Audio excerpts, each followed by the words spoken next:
Good afternoon. We're at the Public Library of Anniston-Calhoun County, and we are going to talk about getting off to a great start in the garden. I am Sherry Blanton. A lot of people know me and a lot of people don't. I have to behave myself wherever I go in case there are people who know me. I am a Calhoun County Master Gardener for almost 23 years, and I am also lucky enough to be the garden columnist for the Anniston Star, and there I'm the Southern Gardener, and you can follow me on Facebook on the Southern Gardener. It's been a real privilege to do that and a learning experience, and I've done a lot of studying, and it's a great privilege to be here with Teresa and Shane at the library.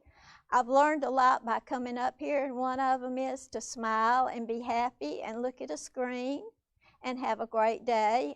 And I have decided that I am the crazy plant lady because no matter how many plants I get, I'm online looking for more plants, and I have to sort of give my husband a heads up. Hey, there's a box coming. He came in the other day and he says, there's a box that says Johnny Seeds. I'm guessing that's seeds. And I said, sure is, bring it on in. I said, and don't worry about the plant that says live plants. You don't have to open it right now.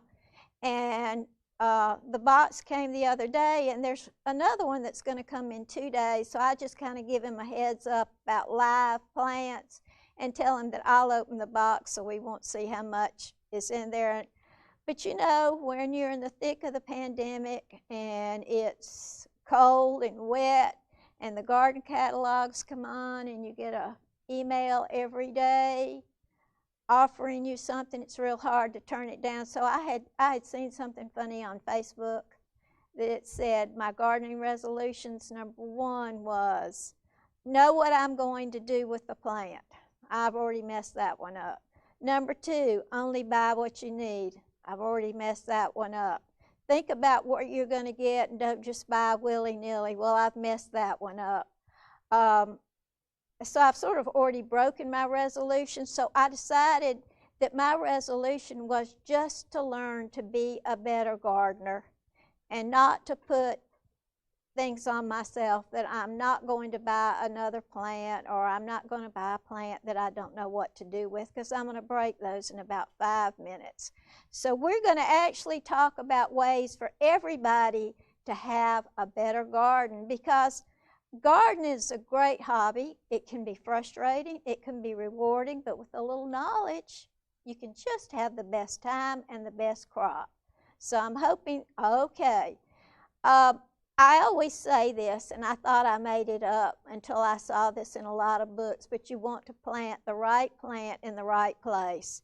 And if there's one rule to gardening, this is it. And I have bought more plants that didn't live, and it was because I put them in the wrong place. I actually had a plant that died in 4 days, so I knew that wasn't in the right place. This is a beautiful plant called a Texas Salvia. It likes hot, dry sun, and when you put it in those places, it performs wonderfully for you. But we were talking about plants at a master gardener meeting, and somebody happened to say the right plant in the right place. One of the master gardeners said, I thought Sherry made that up, but it's in every gardening book, so I didn't make it up, I've copied it. When you plant the right plant in the right place, what you are doing is picking a place for a plant where the plant will be under the less stress, and the gardener will have to do less work and less stress. Now, what seems to be wrong with this picture is that somebody planted plants that were way too big in front of this building. They're into the power lines, and they weren't kept right. So this is going to be a real monster to cut back. So when you plant the right plant, it helps with disease because maybe you don't have to water it too much. Maybe it's in the sun instead of in the shade because it doesn't want to be in the shade, or maybe it doesn't want to be in the sun. It certainly helps lower the insect stress, because when a plant's not happy, the insects seem to know, hey, that plant's not happy, let's go take a bite. You have low water needs, and we all love to garden, but many of us don't like to water, and I admit guilt. Xeriscaping, that's the new trendy word in gardening. That is gardening with less water. I read out west they were actually paying people to take up their plants and put down rocks. I think if someone said, if you'll take up your grass, I'll pay you and give you some rocks, I'd say, are you crazy? Plants in stress need more maintenance. It's like a six-year-old. You know how they need mama, mama, mama? Well, if you get a plant that's not happy, it's going to say, hey, Sherry, come over here. I need a little pruning here. I might need some fresh soil. I don't necessarily need any fertilizer, but you're going to have to be nicer to me. Plants not in the right place need more labor, because you see what happened to these plants. They surely outgrew their place. They may need more fertilizer because they're kind of puny and don't do what you want them to do. And I'm sort of the fertilizer lazy bee. I'm not real good at fertilizer, so I like to start my plants off right. And pesticides. Well, it's not a completely dirty word to me. I have some pesticides, but it has to be a matter of life and death for me to spray pesticides. I understand that there's a lot of need for pesticides in the world, just not in Sherry's world, because I think if you do things right, you don't have to be spraying poison. And then there's money, because if you have to give them more water and your water bill goes up, or you have to maybe give fertilizer that you hadn't planted on, or maybe you hire work done in your yard like I do sometimes, and that's not a sin either. You have plants that need more pruning, it takes more time and more money. But I don't know whose house this is, but you can see that they did really make some mistakes here, and then they got tired of it and they didn't prune quite right and keep it cut back because it took too much time and effort. Well, someone told me a statistic about how many people bought a plant that they didn't know what they were going to do with. I can right here tell you that every master gardener buys a plant they don't know what they're going to do with. Everybody says, oh, you need that plant, and we buy it. But I'm going to tell you how it's supposed to be. So listen to what I say, not as I do, because when you see the plant boxes arrive at my house, you wonder what's she going to do with those. You have to, why did you buy that plant? Did you buy it for a screen? Did you buy it because it's beautiful? Did you buy it because you just felt like you had to have it? Or are you looking for a focal point in your yard? And what are you going to do with that plant? Because the way that plants get in the wrong place is you get out of the car, and you've got this gorgeous plant, and you start carrying it around the yard, and it's supposed to be here, it's supposed to be there, and you don't have a place for it, so you end up putting it in the wrong place. This is one of my gorgeous camellias. I actually dug up a plant and got rid of it to plant this in it because I didn't have the right place. Camellias are magnificent now. Is this your yard?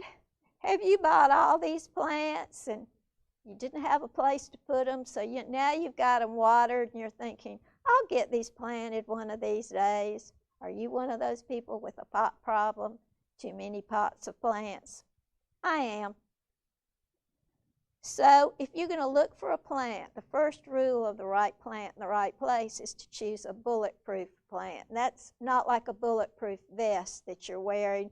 Bulletproof plants it's an old, I don't know if it's just a southern expression, but buy a plant that's tough, that doesn't need a whole lot of hovering and love. A flowering quince is one of those tough plants. It just doesn't need much of anything but some pruning, but it's got some nasty thorns on it, so you don't want to be fooling with it and cutting it back. But I've got this one in actually some shade, although it is a full sun plant, and it is really beautiful. This is a great bulletproof plant. Whenever somebody says to me, I need a plant for full sun to make a screen or that smells good, I said, tea olive.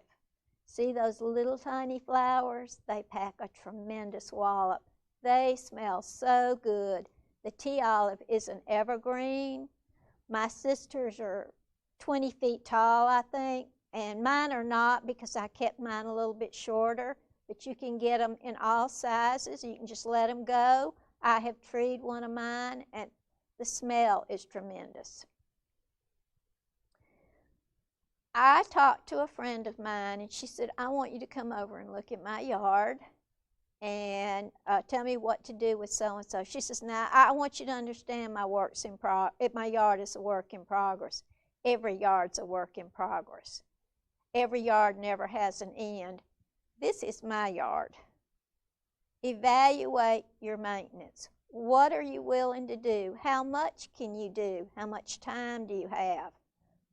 I've got all the time in the world, so I can keep my yard looking like this. But it's not possible for everybody, so you have to evaluate what's reality for you. Can you be out there all the time fussing with all these plants, or you want a plant? I had a friend that said he wanted a no-maintenance yard. There is not a no-maintenance yard. You can see I've got dozens and dozens of flowers there. Some need pruning, some I replace every year. But I'm the gardener, I'm the crazy plant lady. But not everybody is, and if you can't do this, there's no sin in keeping it simpler.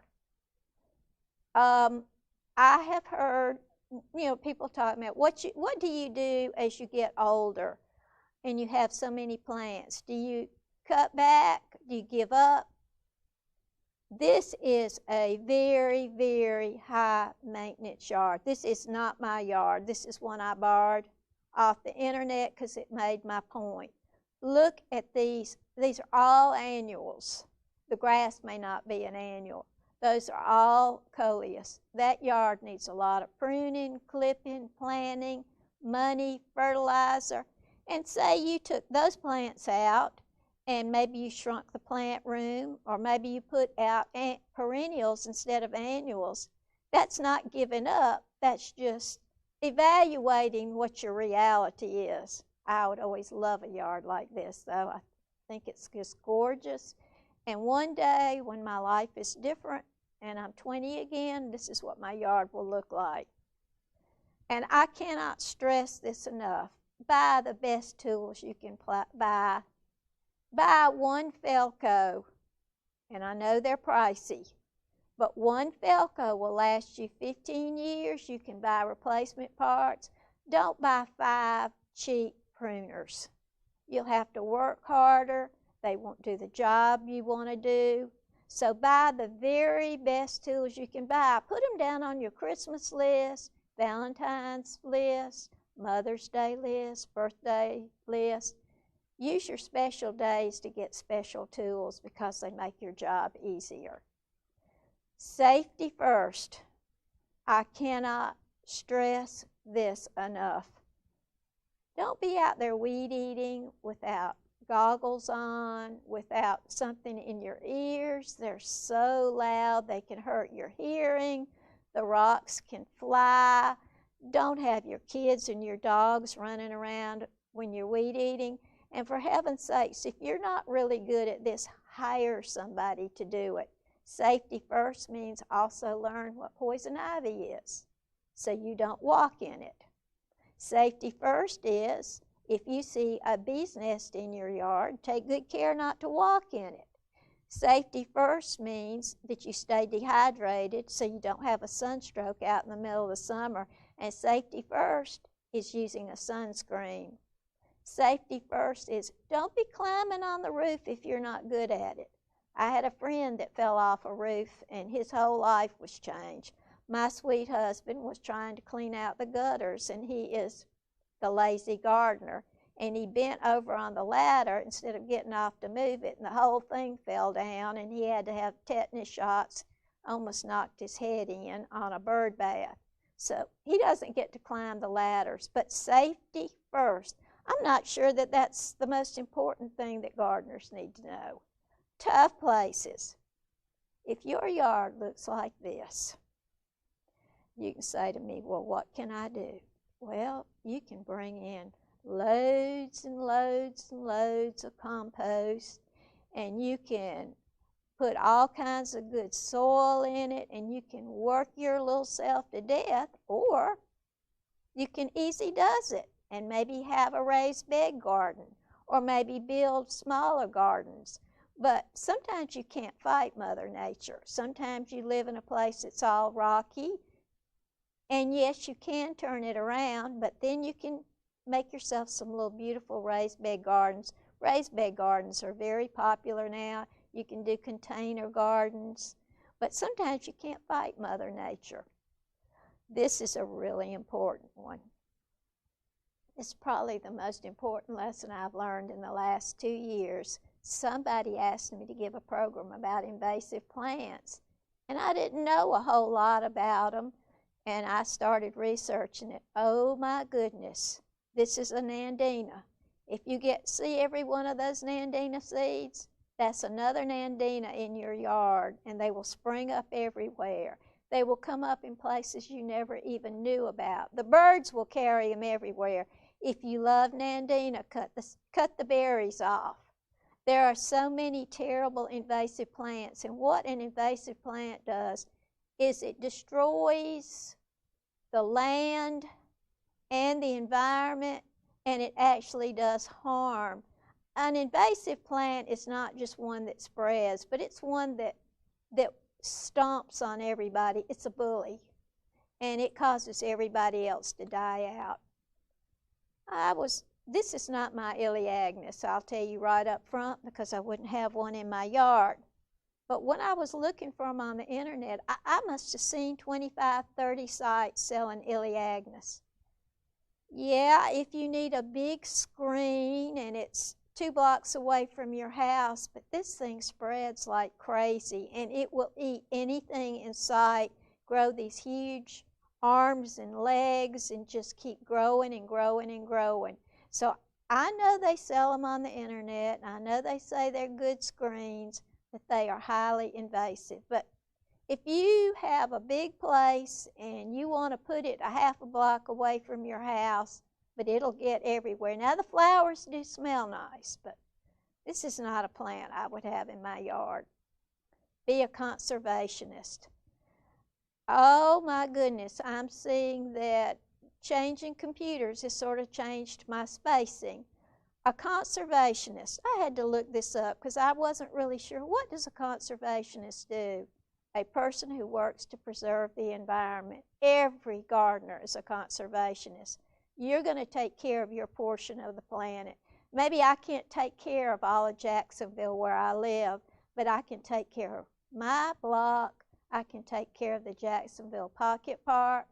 Ways to be a conservationist is mulch your soil so you have better soil and you don't have to use as much fertilizer. Use chemicals sparingly, improve the soil, and plant trees. Just looked at something this morning about planting trees. They soak up the groundwater so you don't have as much runoff. They reduce the amount of sun that might heat your house and give you some shade.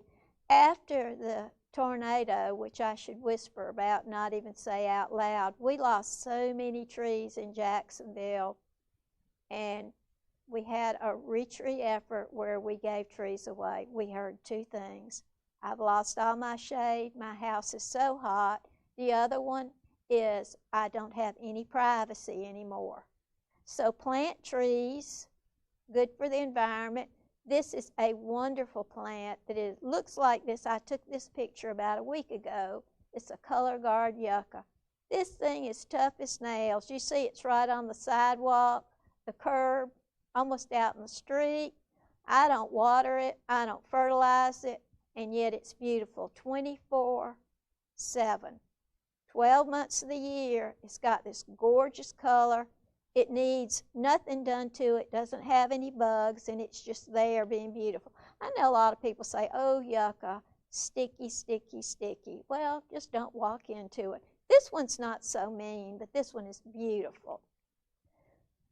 Another big buzzword now. One is conservationist. One is out with the invasives. That's big now. One is use native plants. And there's one more that I'll tell you about that made me laugh. But practice sustainability. We need to meet the needs of the present without compromising the future. In other words, we don't want to use up everything now. We want to leave something for our great-grandchildren. This is the Natchez Crepe Myrtle in the Jacksonville Pocket Park. It has been protected all its life from crepe myrtle. It's great shade. It's a beautiful asset to the park and even to the neighborhood, and that's St. Luke's across the street. But we need to watch out for our world now and not be greedy and not use everything up so there's nothing left. You know, water is becoming a precious commodity. We have to learn to use less of it. So there'll be plenty for the people that come along. So one of the ways to practice sustainability is reduce, reuse, recycle, repurpose. Reduce. First of all, that means you don't have so much stuff. You don't have thousands of water bottles. Reuse. Hey, if you find something and you can make something else out of it, do it. Recycle. Recycle bins in Jacksonville, we are so blessed. We can put our recycling out and like magic it disappears. Repurpose, make something else out of it. See how somebody has made these clever vases out of, maybe that's beer bottles, I'm not sure, but that's a very clever way to repurpose one item. At our Fall Fest in Jacksonville, one of our very talented master gardeners got some beer bottles. She painted them, she decorated them, and turned them into hummingbird feeders. And they were gorgeous. And there's so much you can do that's clever, so we just don't end up throwing things away. Practice wise watering. The biggest waste of water is watering your yard after it's rained.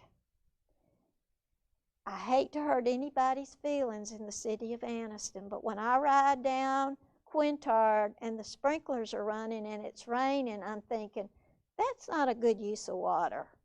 You can put a little something on your sprinkler system, a little sponge-like gizmo, and if it rains, your sprinkler doesn't run. Best time to water, I know everybody's going to love this, 4 to 9 in the morning. I love to water that time of the day. There's nobody around to get wet. Measure the water. Your lawn is the biggest water hog. So what they say is, know how much water you're putting out. Measure it. Measure it in your flower bed. Some things need an inch a week. Some can get by on less. So let's not give them more than they need. One of the ways is to ask one of your friends that's got some little cat food cans, if you can have some, or some tuna fish cans, and set them around and measure how much you're watering if you're using your sprinkler, and adjust from there. Use your water hogs for special places. You know, just because we're trying to save water does not mean we have to give up something that likes water. Put them in special places. Gather them together. Don't put the dry plants with the plants that like water, because then nobody will be happy. So you want to group plants according to whatever they need. I have some water hogs, I'll be honest with you. I just try not to have a whole lot of water hogs, and if I do, I make sure they're where I can see them, because if a plant is a water hog and you don't water it, it'll say, so long, I'm gone, you didn't water me. So I try to really make sure to limit the water hogs. Our gifts in the garden, gifts from the garden. We are gifts to the pollinators. The pollinators are the little creatures that go around and pollinate the plants and the fruit. Here you see a bee visiting one of my camellias. I love the bees. I love the butterflies. This summer was my first summer to have gotten stung in a long time. I think I made somebody mad and didn't pay attention to a yellow jacket nest, and they got me. Safety was not first, and I started waving my arms around. But normally these bees, if you're not minding their business, they don't really bother, and you don't have to be afraid of them. But invite the bees in. They do wonderful things. They enable us to have great things to eat. 1 out of 3 bites of food that we eat was pollinated by a bee. And for heaven's sakes, welcome the birds. Make sure that you have safety and shelter in your yard. They need a place to hide. They need a place for their babies. They need food. So you want some berries in your yard that they like to eat, or you want to have a bird feeder. You want to have water, and you need to have places to raise their young, whether you put birdhouses or you've got thick trees or tall trees. A lot of birds like to go in tall trees. A lot of them go younger. But I have to tell you about a wonderful experience I had on Sunday. It was such a cold, nasty day, and I happened to look out of the window, and there was a little bird.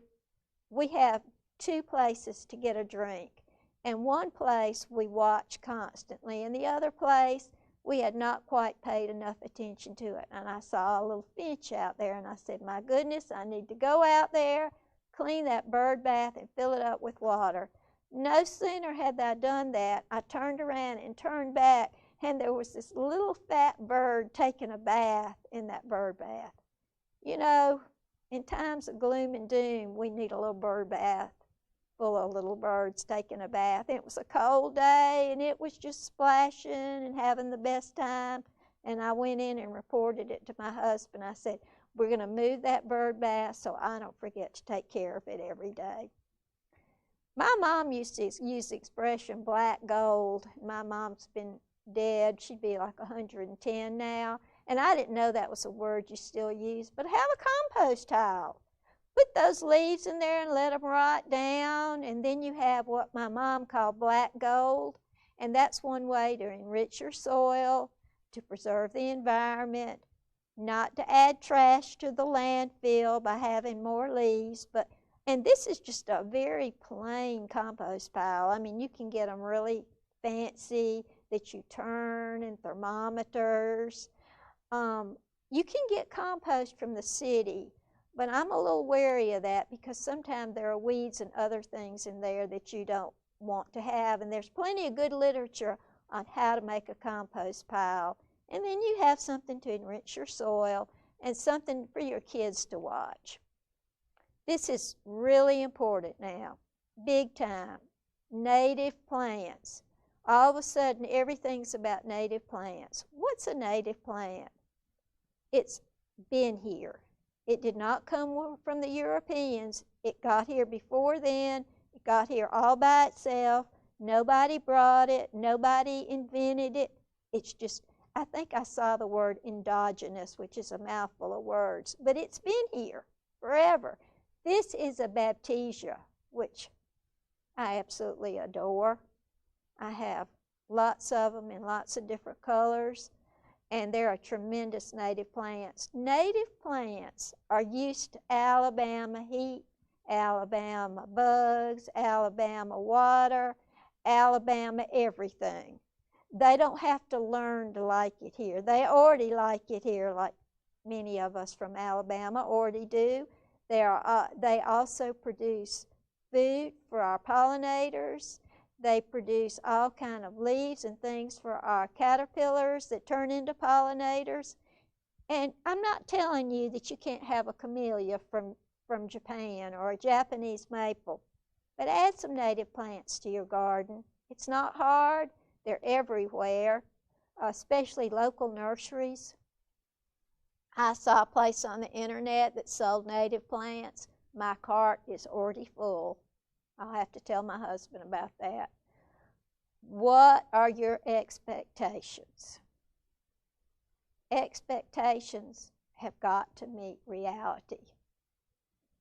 If you are expecting your garden to look like this, you are probably going to be really sad unless you've got a crew of 15 out there constantly taking care of it for you.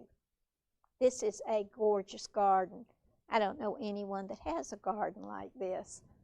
I'm going to check my time here. What is your reality? Is this your reality? I'm afraid it's a lot of people's reality. You know, they have really, really great intentions. Last year, the owner at Blooming Miracles told me they had never seen so many people come in and buying plants.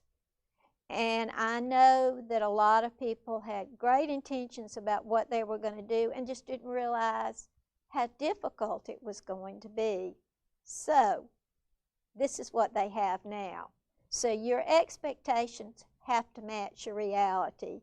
If perhaps, excuse me, you don't have a lot of time to water and don't have a lot of time to weed, then maybe you don't want to have a lot of plants. Maybe you want to make it a little simpler for yourself. One of the worst things you can do for your reality is plant this humongous yard full of grass.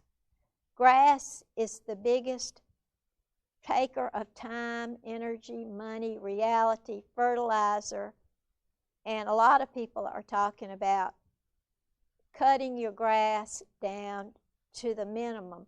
Now, one of the things about grass is sometimes you have to have grass. People have to walk through the grass, say you want a little to edge. Maybe your situation is such that nothing would really grow where your grass is. But grass is not our enemy, but it should just be a shortened friend. And I have grass, and when I mow it, it takes me about 10 minutes. The biggest thing is edging my grass. But this is what happens to a lot of people whose expectations do not meet their reality. It's a lot of trouble to keep a yard.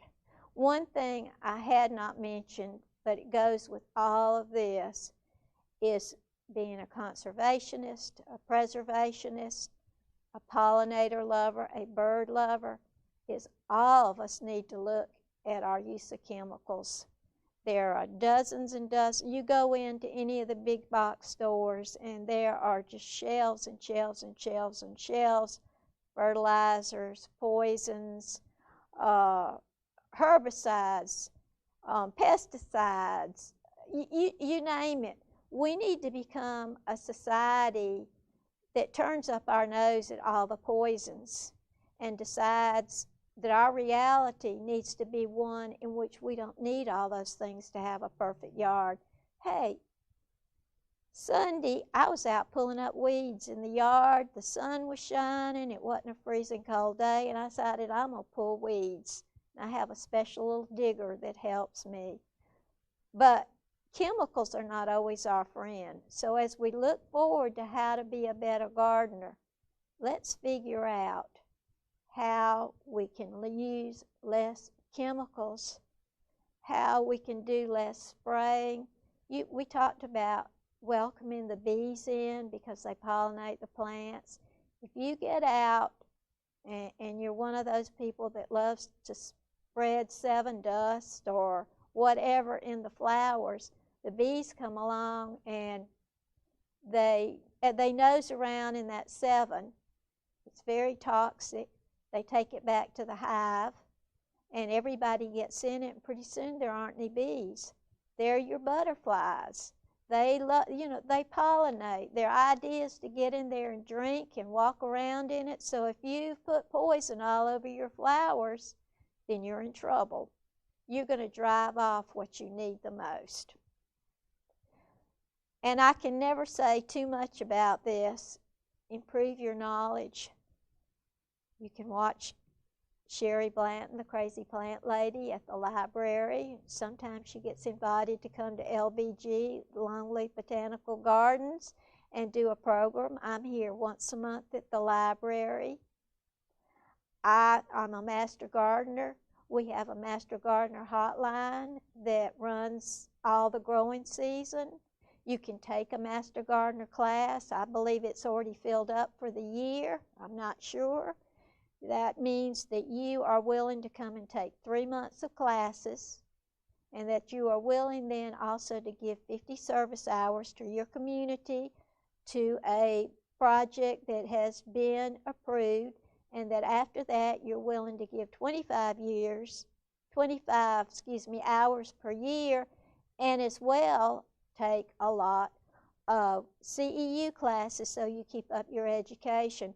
What's been really interesting this year, despite the COVID, and we can champion on one thing, is that our Alabama Cooperative Extension System has sponsored so many wonderful Zoom programs that they then post on Facebook, and you can learn how to do anything from watching these Master Gardener programs.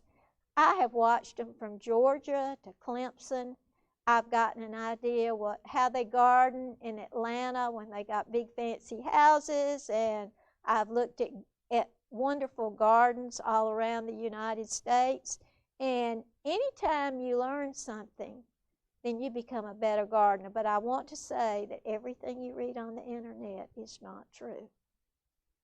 Some people think it is. You got to know where you're looking. You want to look for .edu, .org. It is not true that you can put vodka on your plants and it will improve how they grow. Vodka's an alcohol. You'll kill them. So you have to learn as you grow in your knowledge that not everything you read is in fact, but there's plenty on there that you can learn. And if anybody has a question, I'd be glad to answer it. And Teresa is coming up to bring me some questions. I know I haven't talked quite my hour, but hopefully we'll get some good questions. I want to mention that I will be here next month, and we're going to be talking about, we don't have a huge stack of questions, but we have a few. Next month, February is the month for lovers and Valentine's, and when you think about Valentine's, I always think about pink and red. So next month, we're going to be talking about Perfectly Pink, and we're going to talk about how colors influence our lives and our gardens, and we're going to be looking at all sorts of pink flowers. And let me just say this, usually we have every program planned, but because of COVID, we're being a little less strict. So if somebody has an idea for a program and it might interest a lot of people, please send it on, and we'd be glad to consider it. Now, I don't do things like how to put up Christmas wreaths because I'm not very good at that. But if you need to know how to do a cut flower garden, we're going to be talking about that later this spring. Okay, what is a good plant magazine? I like to look at Southern Living, but an overall plant magazine, there used to be Alabama Gardener, and it's not in existence anymore. I think the best plant magazine really is anything on Facebook that comes from the Alabama Cooperative Extension System. I like to buy a lot of books, especially during COVID, but I'm not sure that there's one magazine that covers it all. One thing about magazines is we need it to have to do with our area, and the one that we had, Alabama Gardener, is not in existence anymore. The extension has tons of good publications that you can get online and look at. You just go to their website and type in anything you want to know about, and it'll come up. And we've got the hotline, but I don't know if I was going to recommend one book, it would be Durr's Plant, the Encyclopedia of Woody Plants, Manual of Woody Plants. Weighs about 5 pounds, and there's nothing that's not in there about growing things. I love books, and there are a lot of wonderful books around. You just got to be careful that the person who's writing the book is actually a gardener and not just someone who's writing a book because that's what they were doing for a job. You want somebody that's actually gotten out and gotten their hands dirty. And I know that didn't answer your question, but it really didn't have a perfect answer. Somebody wants to purchase a flowering quince. You might check out at Blooming Miracles and see if the Duboses have some. A lot of the bigger nurseries over in Birmingham will have them. You can go on, say, Hannah's Nursery, and they have a list of all the plants they have in stock and see if they have a flowering quince. A lot of times, once it gets warmer, even the big box stores. And one thing we didn't mention that I think is really important for everybody who wants to be a gardener, the time to plant plants is not April. I know that everybody, there's a great plot, and all the new plants are out in April. That's really the worst time to plant, because everybody here knows that you have 1 week of spring and then you have summer for 6 months. If you plant now, the planting season in Alabama, the best planting season started in November, runs through February. If you plant during this time of the year, the plant is not having to say, oh, I've got to put on a flower, I've got to grow, I've got to put on a leaf, and it's so hot and I feel so stressed. If you plant it in the ground now, the only thing that plant has to worry about is putting down good, solid root system. And we do get rain, which cuts down on our watering job. Now, if we don't have rain, you have to water. So if I can encourage everybody who wants to garden, now is a wonderful time to be planting trees and shrubs. We're a little late for bulbs. Daffodils and tulips are already coming up. I will wait a little bit before I plant some perennials, but if you want to plant trees and shrubs, hey, go for it. Take out that new shovel that's got a nice sharp point and go out there and dig and support your local nurseries. The ones that are run by families who put everything in their lives to grow those plants. They take care of them every day. They know what they need. They know what doesn't grow here. Might check with Blooming Miracles, and I know there are several places in Birmingham would have these, and there's a wonderful nursery over in Leeds. It's a family-run nursery, and I feel sure you could get a flowering quince over there. And there are all kinds. There's double, there's red, there's salmon color. There was a storm series. But any of those places should have a quince. What should I do for my roses right now? What you should do for your roses right now is absolutely nothing. This is not the time to prune roses. If they don't have any mulch, this is the time to mulch them. The best time to prune roses is the 3rd to the 4th week of February. If you've got knockout roses, that's when you want to prune. You could even go into the little bit into the 1st of March, but the ones at the Pocket Park and the ones we have at Cane Creek Community Gardens get pruned the last of February, and we cut them way back so that they come back with good, strong stems on them, 12 to 13 inches high, and I know they look kind of sad. But right now, you could give them some mulch, but that's all I would do to my roses right now. You can coming up, but for right now, just let them be, and you can get to them. Plan that on your calendar. And I think, unless there are more questions that have to be asked, okay, hold on. I appreciate all of y'all who give up your Tuesday afternoon to watch. And if you don't know, the library is wonderful and has a YouTube page. And you can go in anytime you need an hour just to watch something, improve your gardening skills. You can watch this anytime you want. Of course, we love to have you with us when we're live. And we'll probably be on Facebook a little while this afternoon. And probably within the next couple of days, it's going to get posted to the YouTube page. and ask a question. If you put something up on Facebook, Teresa at the library, I am so grateful to Teresa Kaiser for sponsoring this gardening series. I think a lot of people want to garden right now. I know I do. There are a lot of people who want to buy plants and they don't know where to put them, like me. I'm already picking out my caladiums for next spring because I know spring's going to come and I know I'm going to want to plant something. I ordered some seeds from a place called Johnny Seeds because last year we did zinnias and I'm in love with zinnias now. And they actually were so busy last year that they have had to cut back on some of their hours that they can take orders from home gardeners.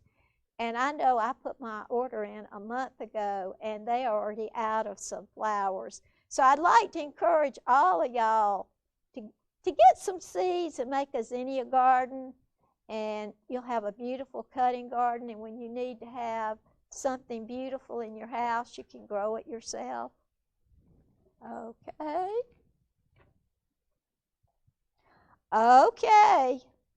Got an email from Paula Barnett Ellis at the JSU Library, and she says, we have 5 books by Michael Doerr, Manual of Woody Landscape Plants. I tried to call it encyclopedia, but it's Manual of Woody Landscape Plants. Is that the one I was talking about? Yes, and I have to tell you, it is about this thick. But every time I went into a garden center, I noticed that whatever they had out for us to look at, it was that. And the person who was looking for a magazine, I just thought of a perfect book, The Southern Living Book of Plants. It's gotten kind of fat, but it is a fabulous, fabulous, instead of a magazine, you have everything in that one book, and that would be The Southern Living Book of Gardening. Michael Doerr has also written books about perennials, and he's written a book about hydrangeas, and I will tell you he's extremely opinionated, but he's very bright, so we listen to his opinions. But for the person looking for a magazine, can I please suggest Southern Living Gardening Book of Gardening? I think it's Southern Living Book of Gardening, but if you look up Southern Living, you'll find it. The Grumpy Gardener even has a couple of books out. He has some strange opinions, but they make me laugh. So I hope that everyone's enjoyed this, and if you have a question or a suggestion, please send it to us, and we'd be glad to hear from you. And thank you. I have 12 minutes left, so I'll give you 12 minutes to go out in your yard and see what's blooming. Pick something and bring it in. You can get your forsythia now or your quince and pick some and bring it in the house and force it if you need a little cheer. And so I wish you good afternoon and good gardening from the Crazy Plant Lady. Thank you.